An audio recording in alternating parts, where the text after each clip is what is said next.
लखनऊ के चौक इलाके के रहने वाले लापता सर्राफा की हत्या के मामले में बुधवार को डीसीपी पश्चिमी की टीम ने खुलासा करते हुए 3 शातिर अभियुक्तों को गिरफ्तार किया।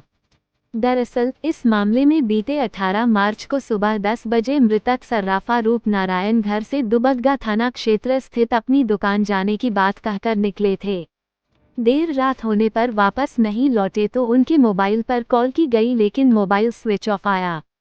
मामले में दुबग्गा थाने में गुमशुदगी दर्ज होने के बाद 19 मार्च को सर्राफा की दुकान में चोरी की वारदात सामने आई। दोनों मामलों में पुलिस टीम छानबीन कर रही थी कि 24 मार्च को मड़िया थाना क्षेत्र में घेला पुल के पास सर्राफा व्यापारी की बॉडी मिली। पुलिस टीम ने बताया कि इस मामले में घटनास्थल के आसपास लगे सीसीटीवी कैमरों को छानबीन शुरू की गई, जिसमें कुछ संदिग्ध प्रकाश में आए। आनन फानन में पुलिस टीम ने गोलू, विनय कुमार उर्फ छोटू और हंसराज नाम के 3 शातिर अभियुक्तों को गिरफ्तार करते हुए पूछताछ शुरू की। अभियुक्तों ने बताया कि गोलू और विनय की मौसेरी बहन ने पवन ज्वेलर्स के मालिक रूप नारायण से साल 2024 में ब्याज पर रकम लिया था, जिसे समय से वापस न कर पाने के कारण रूप नारायण द्वारा बार बार मौसेरी बहन को मैसेज और कॉल पर परेशान करने के साथ साथ शारीरिक संबंध बनाने के लिए दबाव बनाया जा रहा था। पुलिस ने प्रकाश में आई 2 बाल अपचारी बहनों को भी हिरासत में लेकर अभिरक्षा में भेजा है। बताया जाता है कि बीते 18 मार्च की देर रात सर्राफा मालिक की हरकतों से परेशान बहनों ने सर्राफा को फोन करके अपने घर बुलाया और फिर सभी ने प्लान करके ईंट से कुचलकर हत्या कर दी। पुलिस ने बताया कि गोलू और विनय एम्बुलेंस चालक हैं, जिसके चलते उन्होंने सर्राफा की हत्या करने के बाद उनके शव को एम्बुलेंस से ले जाकर घेला में फेंक दिया। पुलिस टीम ने बताया कि हत्या की घटना के दौरान सर्राफा की शॉप की चाबी उनके पास थी। इसका फायदा उठाकर अभियुक्तों ने सर्राफा की दुबग्गा के सीते विहार कॉलोनी में पवन ज्वेलरी शॉप में जाकर ज्वेलरी पर हाथ साफ किया और आपस में बांट लिया। पुलिस का कहना है कि दुकान में चोरी की सूचना मिलते ही मौके पर जाकर देखा तो पता चला कि दुकान का शटर टूटा नहीं है बल्कि चाबी से खोला गया है, जिसके बाद पुलिस को शक हुआ कि चोरी की वारदात को ऐसे आदमी ने अंजाम दिया है जिसके पास चाबी मौजूद थी। पुलिस के अनुसार गिरफ्तारी के दौरान अभियुक्तों के कब्जे से सर्राफा की दुकान से चोरी किया हुआ 143 ग्राम पीली धातु का आभूषण, 5 किलो 208 ग्राम सफेद धातु का आभूषण, घटना में प्रयुक्त एम्बुलेंस व घटना में प्रयुक्त तालाकतल ईंट बरामद हुई है। आपको बता दें कि चौक थाना क्षेत्र के रहने वाले 65 वर्षीय सर्राफा रूप नारायण सोनी का शव रविवार दोपहर घेला पुल के पास सड़क किनारे मिला था। शव सड़ जाने की वजह से व्यक्ति की पहचान नहीं हो सकी थी।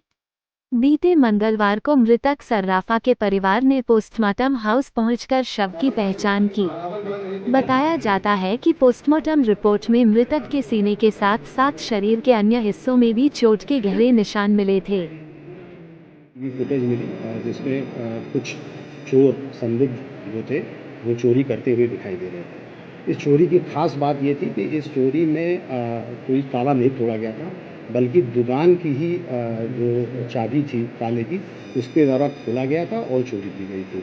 इससे ये स्पष्ट था कि कोई ऐसा है जो रूप नारायण सोनी को जानता है। इस बिंदु पर भी जांच जारी थी और जब चोरी करने वाले 3 संदिग्ध पकड़े गए और उनसे पूछताछ कड़ाई से हुई तो उन्होंने पूरी घटना को इकबाल किया और उनके द्वारा बताया गया कि उनकी 2 नाबालिग मौसेरी बहनें हैं जिन्होंने कुछ सामान अपना दिसंबर 24 में रूप नारायण सोनी के यहाँ गिरवी पे रखा था और उसका कुछ पैसा भी उन्हें मिला था और उसके बाद उनको हर महीने कुछ ब्याज चुकता करना था। फरवरी के महीने का ब्याज चुकता न करने के बाद